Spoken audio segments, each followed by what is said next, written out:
All right, welcome everybody. I'm so glad that you're here.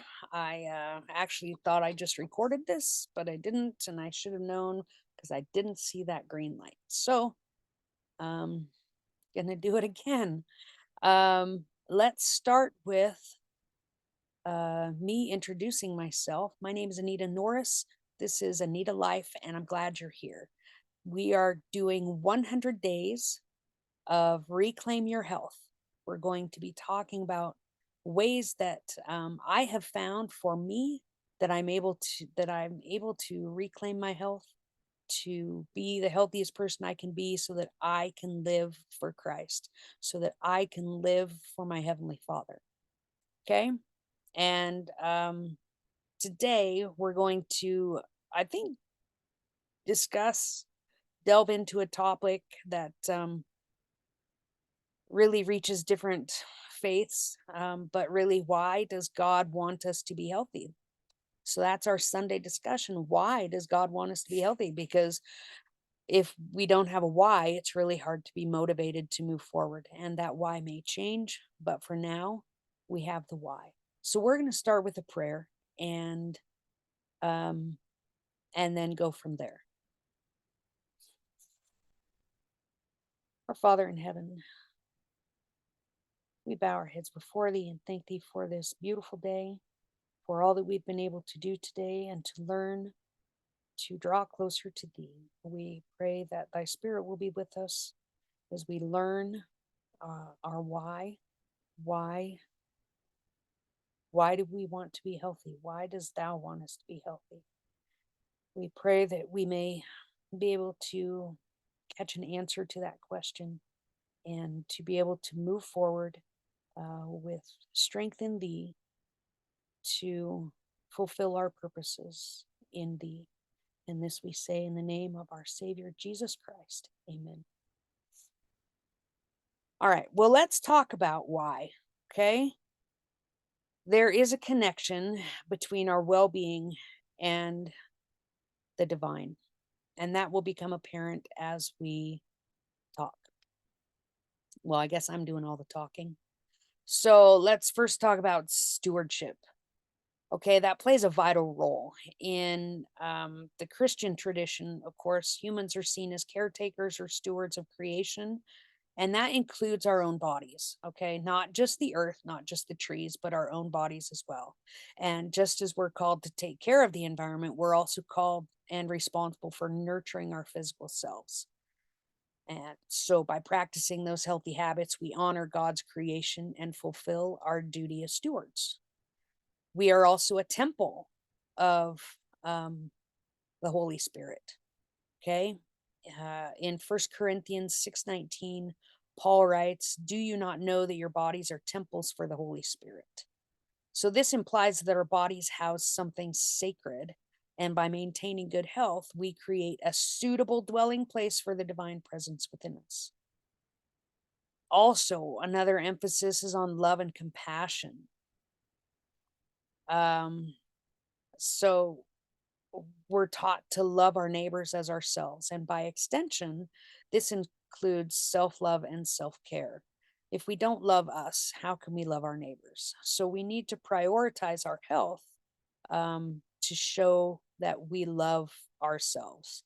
And when we do that, we're better equipped to serve others, to fulfill our responsibilities in the community and beyond.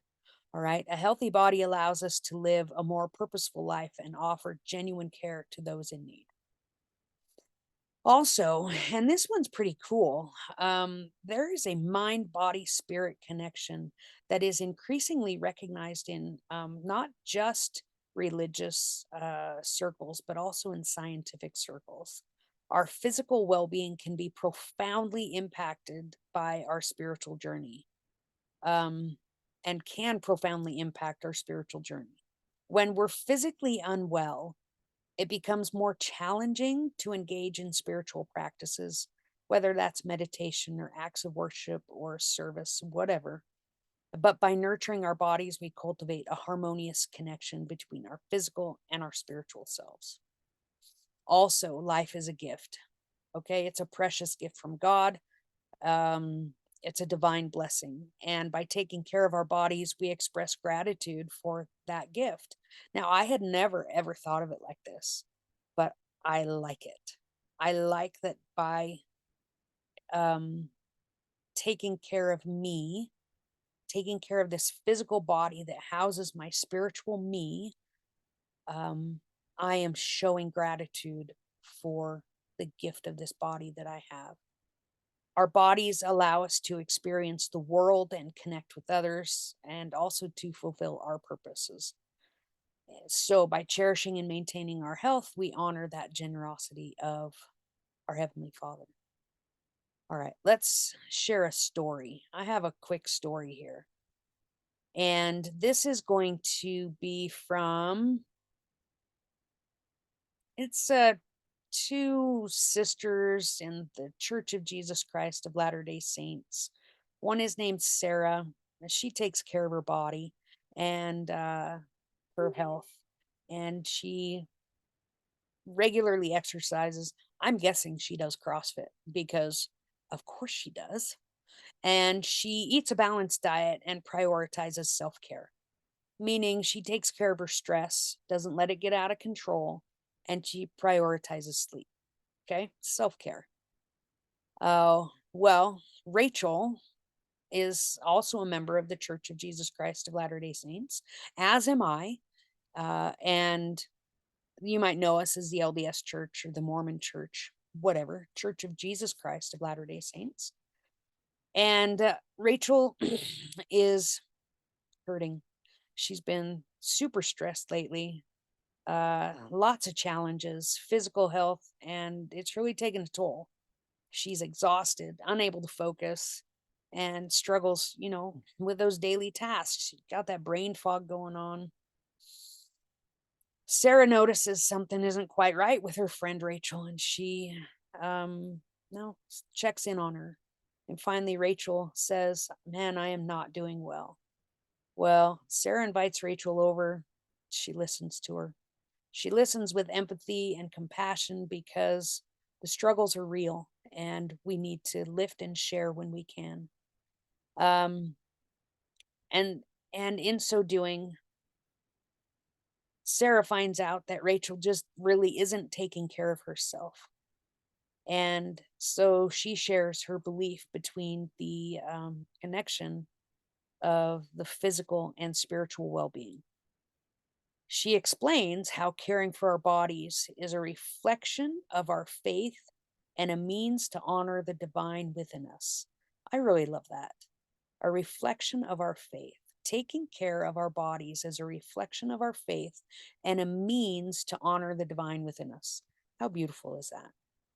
She brings up Doctrine and Covenants 88 124, which teaches cease to be idle, cease to be unclean, cease to find fault one with another, cease to sleep longer than is needful.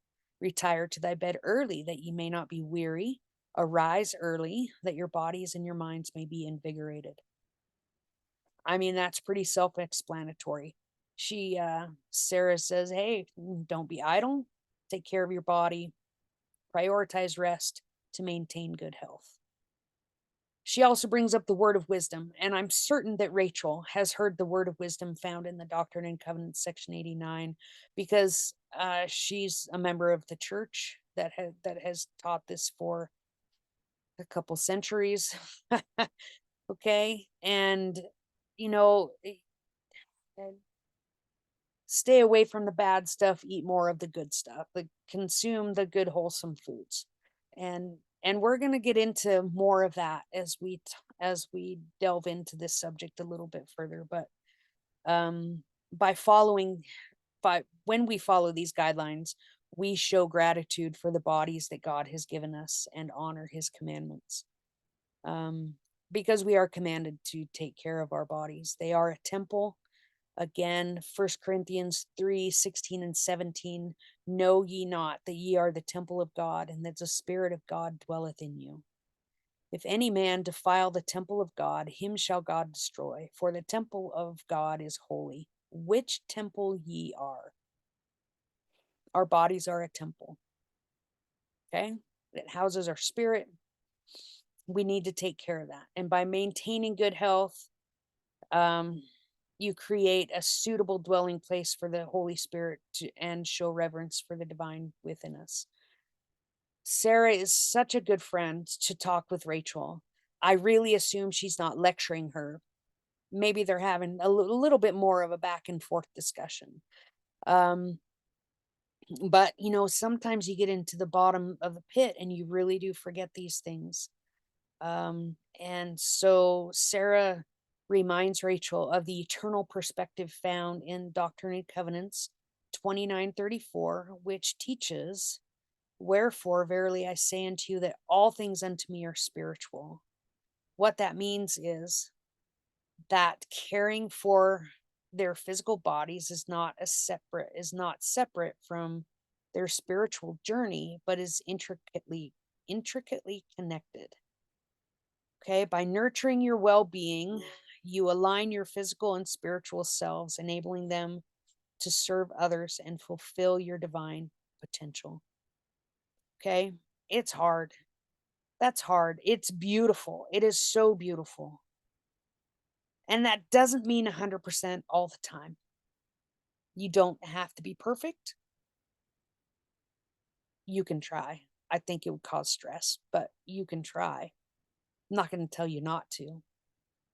Um, our physical bodies is not separate from our spiritual journey, but is intricately connected. Okay. In conclusion, let's see. I think that I had more scriptures down here. Um, well, I do, but I think I'm going to save those for another night. Remember, as followers of Christ, taking care of our bodies is not just about physical well being, it is a spiritual practice that reflects our reverence for the divine within us. By nurturing our health, we can lead more fulfilling lives, fulfill our divine purpose, and honor God in all that we do. I hope that tonight's message has been of value to you. And as always, you can like, subscribe, and share. You can share this with your friends. I'm happy to have people join us in this 100 days reclaim your health, because with God, all things are possible. So let's consider some things that you might need to change to find your better health. And I'll be back again tomorrow around 6 o'clock. I know I'm a little late today. Uh, yeah, because I already did this once. But yeah, I'll see you again tomorrow. Thanks. Bye.